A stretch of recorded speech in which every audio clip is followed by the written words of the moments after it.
জান্নাতি এবং জাহান্নামের দুইখানের মাঝখানে। হাদিসটা বুঝার চেষ্টা করেন। রাসূলুল্লাহ সাল্লাল্লাহু আলাইহি ওয়াসাল্লাম বলছেন যে যখন জান্নাতীরা জান্নাতে প্রবেশ করে ফেলবে, জাহান্নামীরা জাহান্নামে প্রবেশ করে ফেলবে, তখন কাআন্নাহু কাবশুন আও আমলা, আল্লাহ মৃত্যুকে নিয়ে একটা দুম্বা, মোটা তাজা তেজি দুম্বার আকৃতি দিয়ে আল্লাহ জান্নাত ও জাহান্নামের মধ্যে ওই দুম্বাটাকে নিয়ে আসবে। আল্লাহ জান্নাত এবং জাহান্নামের মধ্যে দুম্বাটাকে নিয়ে আসবে, আর ওই দুম্বাটা হলো মৃত্যু। ওই মৃত্যুকে দুম্বার আকৃতি দিয়ে আল্লাহ উভয়ের মাঝখানে নিয়ে এসে জান্নাতীদেরকে বলবে, হাল তারিফুনা হাযা, এ জান্নাতীরা তোমরা কি এই জিনিসটাকে চিনো, তোমরা কি এটাকে চিনো? তখন জান্নাতীরা গভীর দৃষ্টি দিয়ে ওই দুম্বার দিকে তাকাবে, তাকিয়ে বলবে, আতারিফুনা, আল্লাহ আমরা এটাকে চিনি, হাযা মাউতুন, এটা হলো মৃত্যু। তারপরে আবার রাসূলুল্লাহ সাল্লাল্লাহু আলাইহি ওয়াসাল্লাম বলছেন, জাহান্নামীদেরকে বলা হবে, হাল তারিফুনা হাযা, তোমরা কি এটাকে চিনো? তখন জাহান্নামীরা গভীর দৃষ্টি দিয়ে ওই বস্তুটার দিকে তাকাবে, মোটা সোটা দুম্বাটার দিকে তাকাবে, তাকিয়ে বলবে, ফায়াকুল হাদা মাউতুন, হ্যাঁ এটা হলো মৃত্যু, এটা আমরা চিনি। যখন জান্নাতীরা গভীর দৃষ্টি দিয়ে তাকিয়ে স্বীকৃতি দিবে যে হ্যাঁ এটা মৃত্যু, জাহান্নামীরা গভীর দৃষ্টি দিয়ে তাকিয়ে দেখে বলবে যে হ্যাঁ এটা মৃত্যু, তখন আল্লাহ জাহান্নামীদেরকে বলবে, ও জান্নাতীরা শুনো, ইয়া আহলাল জান্নাতি আকুখরুজু আনতুম, হে জান্নাতীরা শুনে রাখো তোমরা জান্নাতে প্রবেশ করো, আর হে জাহান্নামীরা শুনে রাখো তোমরা জাহান্নামে যাই হোক না কেন, যত শাস্তি হোক না কেন, তোমরা জাহান্নামে প্রবেশ করো। আজকে মৃত্যু নামের প্রাণীটাকে ফায়ুজবাহু, আমি জবাই করে দিলাম, মৃত্যু বলে আর কোনো কিছু নাই, মৃত্যু বলে আর কোনো কিছু থাকবে না। সম্মানিত উপস্থিতি, এই হাদিস ব্যাখ্যায়, এই হাদিসের শেষেই রাসূলুল্লাহ সাল্লাল্লাহু আলাইহি সাল্লাম এই আয়াতটা বললেন, ওয়া আনতুম আসরা ইয়াউমাল ইয কুদিয়াল আমরু ওয়া হুম ফি গাফলা, সেই অনুশোচনার দিন, যেই দিন ব্যাপারে মানুষ উদাসীন, অথচ আল্লাহর বিধান স্পষ্ট, অথচ মানুষ এখনো গাফেল অবস্থায় রয়েছে। হাদিস বুঝেননি, বুঝিয়ে দিই। জান্নাতীদেরকে আল্লাহ জান্নাতে ঢুকিয়ে দিবে, জাহান্নামীদেরকে আল্লাহ জাহান্নামে ঢুকিয়ে দিবে, দিয়ে মৃত্যু নামের যে মৃত্যুটা, এই মৃত্যুটাকে কুরবানি করে দিবে মধ্যে, জান্নাত এবং জাহান্নামের মধ্যে, আর উভয়কে বলা হবে আজকে থেকে মৃত্যু বলে আর কোনো কিছু নাই, মৃত্যুকে জবাই করে দিয়ে দিলাম। সম্মানিত উপস্থিতি, একটু চিন্তা করেন তো, আল্লাহ যে বলবে যে জান্নাতীরা জান্নাতে যাও, জাহান্নামীরা জাহান্নামে যাও, আপনি আমি কি নিশ্চিত হতে পেরেছি যে আমরা ওই জান্নাতীরা হবো? হতে পেরেছি? একটু কথা বলেন, হতে পেরেছি? তাহলে আপনার আমার কপালে কি আছে, আপনার আমার তাকদীরে কি আছে, এটা যদি আপনি আমি নিশ্চিত বলতে না পারি, তাহলে এই দুনিয়া নিয়ে আপনার আমার এত কোনো ব্যস্ততা, এত কেন আপনি আমি পাবো? এজন্যই তো রাসূলুল্লাহ সাল্লাল্লাহু আলাইহি ওয়াসাল্লাম বলেছেন, আরেকটা হাদিস শুনেন, আরো আশ্চর্য হয়ে যাবেন।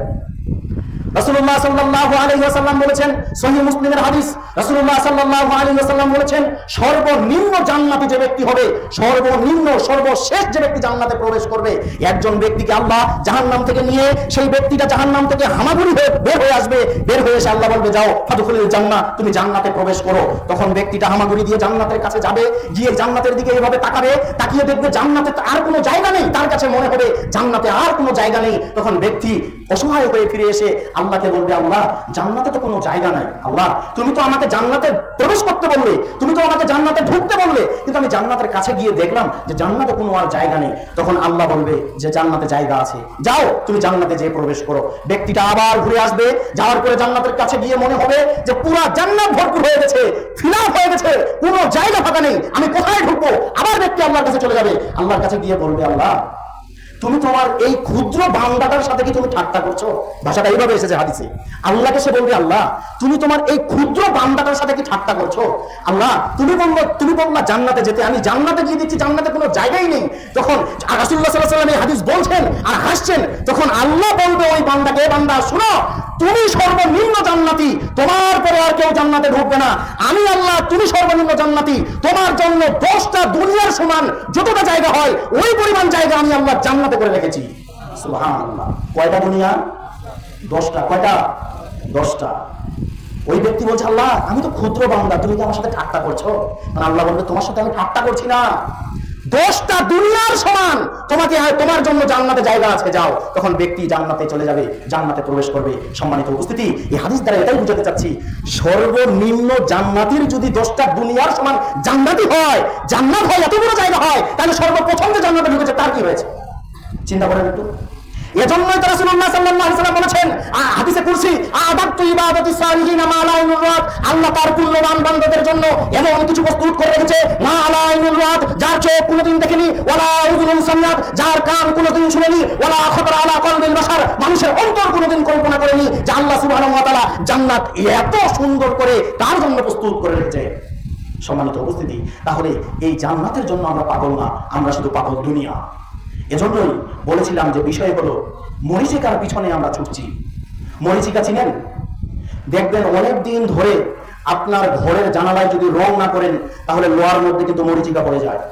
তো এই মরিচিকার গুলো পিছনেই আপনি আমি ছুটছি, কিন্তু ওইটাকে যে ঠিক করতে হবে, ওটাকে কিভাবে ঠিক করলে সুন্দর হবে, ওই মরিচিকা দূর হয়ে যাবে, এই চিন্তায় নয়। শুধু মরিচিকা মানে যেখানে জাহান্নাম আপনার আমার হবে ওইখানেই ছুটছি, কিন্তু কিভাবে জান্নাত হবে এইখানে আপনার আমার মাথা ঘামার কোনো বিষয় নেই। শুধু জাহান্নাম নিয়েই আপনি আমি ব্যস্ত হয়ে পড়ে আছি এই দুনিয়াতে। সম্মানিত উপস্থিতি, এজন্য আপনাদেরকে অনুরোধ করে বলি, সর্বনিম্ন জান্নাতির যদি 10টা দুনিয়ার সমান আল্লাহ জান্নাত দিয়ে থাকে, এত বড় জায়গা যদি দিয়ে থাকে, তাহলে সর্বপ্রথম তারপরে যারা গিয়েছে তাদেরকে কি পরিমাণে আল্লাহ সম্মান দিয়েছে জান্নাতে। আল্লাহু আকবার, লা হাওলা ওয়ালা কুওয়াতা ইল্লা বিল্লাহ। সম্মানিত উপস্থিতি, তাই আসুন দুনিয়ার পিছনে নয়, দুনিয়ার দম তামাশার পিছনে আর দৌড়াইয়েন না। এবার একটু সচেতন হন, একটু ফিরে আসেন, সঠিক পথে আসার চেষ্টা করেন। ভুল পথে বহুদিন থাকলেন। এবার দেখেন একটা ঘটনা আমি আপনাদেরকে বলি, আশ্চর্য হয়ে যাবেন। একটা ঘটনা বলে তারপর হাদিসের দিকে যাই। সূরা আসর আপনাদের সকলের মুখস্থ আছে না কম বেশি? প্রথম আয়াতটা কি বলেন তো? ওয়াল আসর। অর্থ কি বলেন তো? সময়ের কসম, কালের কসম। কিসের কসম? সময়ের কসম, কালের কসম। আচ্ছা, একটা প্রশ্ন, সে প্রশ্নটা হলো, দুনিয়াতে এত কিছু থাকতে আল্লাহ সময়ের কসম কেন খেলেন? কালের কসম কেন খেলেন? বলতে পারবেন? বলতে পারবেন না। সেই সময়কার মুফাসসির ইমাম রাজি রাহিমাহুল্লাহ কুরআনের তাফসীর লিখতে গিয়ে তিনি সব তাফসীর লিখে ফেলেছেন। এই সূরা আসরের যখন তাফসীর লেখেন তখন তিনি আর কলম আর চলছে না, তিনি আটকে গেছেন। তিনি নিজে চিন্তিত অবস্থায় পড়ে দিয়েছেন যে আল্লাহ এত কিছু বাদ দিয়ে সময়ের কসম কেন খেলেন, কালের কসম কেন আল্লাহ খেলেন? এই চিন্তায় তিনি পড়ে গেলেন। তিনি বাড়ি থেকে বের হয়ে গেলেন। এক বিদ্বানের সাথে দেখা। বিদ্বান লোকটি একটা লোকের উদ্ধৃতি কট করে তিনি বলছেন যে একটা ব্যক্তি বরফ বিক্রি করছে, আইসক্রিম বিক্রি করছে। আর আইসক্রিম বিক্রি করার সময় ওই ব্যক্তিটা বলছে ইরহামু মান ইয়াযুবু রাসাহু। এই ব্যক্তিটা বলছে যে তার উপরে, ওই ব্যক্তির উপরে রহম করো, ইরহামু মান ইয়াযুবু রাসুহু। ওই ব্যক্তির উপরে রহম করো যার পুঁজি গলে যায়। কি করো? ওই ব্যক্তির উপরে রহম করো যার পুঁজি গলে যায়। মানে ওই বরফওয়ালা, ওই আইসক্রিমওয়ালা টাকা ইনভেস্ট করে বরফ কিনেছে, আইসক্রিম কিনেছে, গ্রামে গ্রামে বাজারে বাজারে মহল্লায় মহল্লায় ওই বরফটা সে বিক্রি করে বেড়াচ্ছে, আর রোদের তাপে ওই বরফটা গলে যাচ্ছে।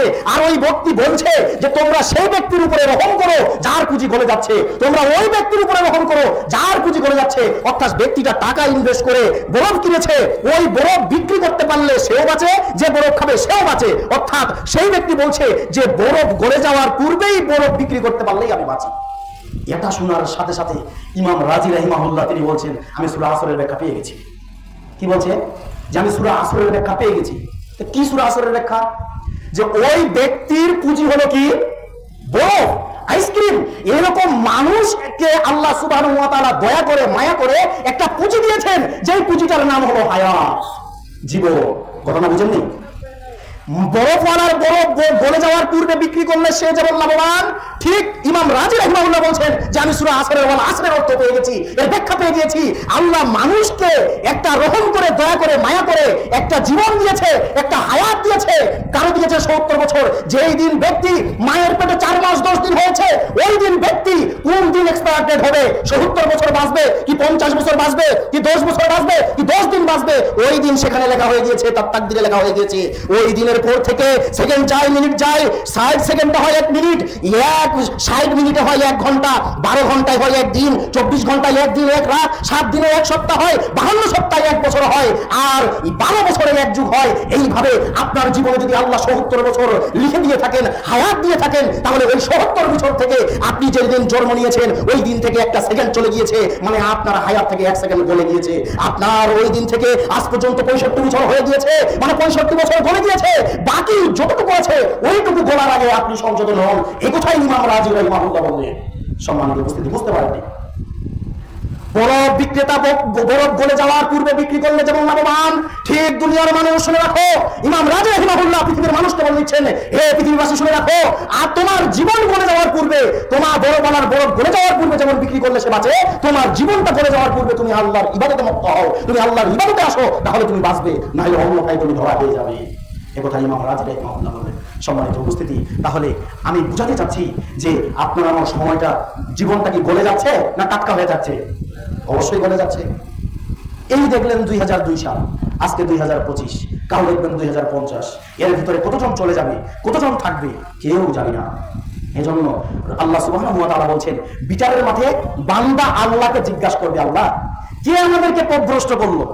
আপনি একটু সময় দেন, আমরা দুনিয়াতে যাই, সবকিছু বাদ দিয়ে শুধু তোমার ইবাদত করব, কোনো কিছুই করবো না, কারো কোনো গোলামি করবো না, সবকিছু বাদ দিয়ে শুধু তোমার ইবাদত করবো, আল্লাহ তুমি একটু সময় দাও আমাদেরকে। তখন আল্লাহ বলবে যে না, আওয়ালাম নুআম্মিরুকুম, আমি কি তোমাদেরকে একটা নির্দিষ্ট হায়াত দেইনি? তোমরা ওই হায়াতটাকে গলিয়ে ফেলেছো, তোমরা ওই হায়াতকে শেষ করে ফেলেছো, আর দুনিয়াতে যাওয়ার কোনো সুযোগ না। সম্মানিত উপস্থিতি, তাহলে বুঝাতে চাচ্ছি, আপনার কাছ থেকে যেহেতু আপনার জীবনের সময়গুলো গলে গলে যাচ্ছে, তাহলে আপনি একটু চিন্তা করেন, আপনি নাচ গানে মত্ত থাকবেন, না আপনি আল্লাহর দিকে ফিরে আসবেন, না আপনি ভুল পথেই থেকে যাবেন, না আপনার কি করা উচিত, আপনি একটু চিন্তা করুন। এই যুবক, একটা মানুষের সময় 3টা পার হয়ে যায়। একটা মানুষের জীবনে কয়টা সময় পার হয়ে যায়? যদি তার তাকদীরে লেখা থাকে তাহলে 3টা সময় পার হয়ে যায়। সবাই জানেন, একটা হলো শৈশব, একটা হলো যৌবন, আর একটা হলো বার্ধক্য, মানে বুড়া বয়স। এই 3টা বয়স মানুষের জীবনে পার হয়ে যায়, সময় পার হয়ে যায়। আর 3টার ভিতরে উত্তম কোনটা? যৌবনকাল। যৌবনকাল সম্পর্কে আল্লাহ জিজ্ঞাসা করবে। একটা হাদিস শুনে রাখেন, ধারাবাহিক বাইবেলে হাদিসগুলো আপনাদের সামনে পেশ করি, তাহলে বুঝতে আপনাদের সুবিধা হবে।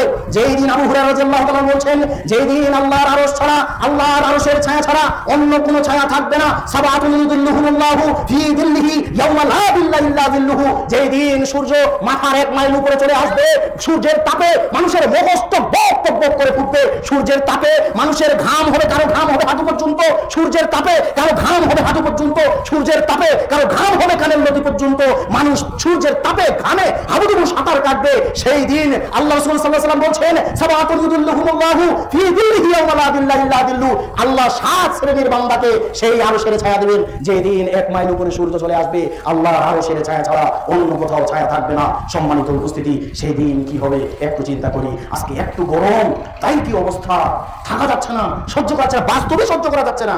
সেই দিন কি হবে একটু চিন্তা করুন। চারপাশে মাটি, উপরেও মাটি, আলো নাই, বাতাস নাই, ফ্যান নাই।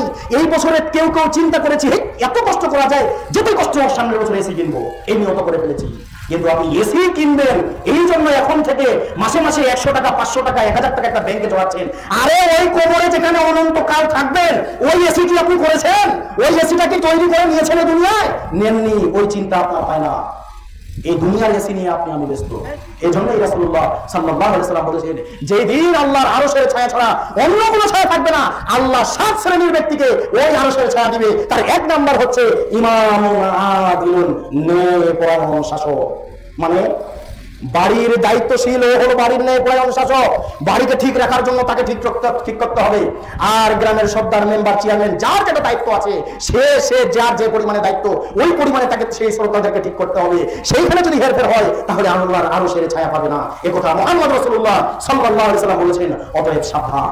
তারপর রাসূলুল্লাহ সাল্লাল্লাহু আলাইহি ওয়াসাল্লাম বলেছেন,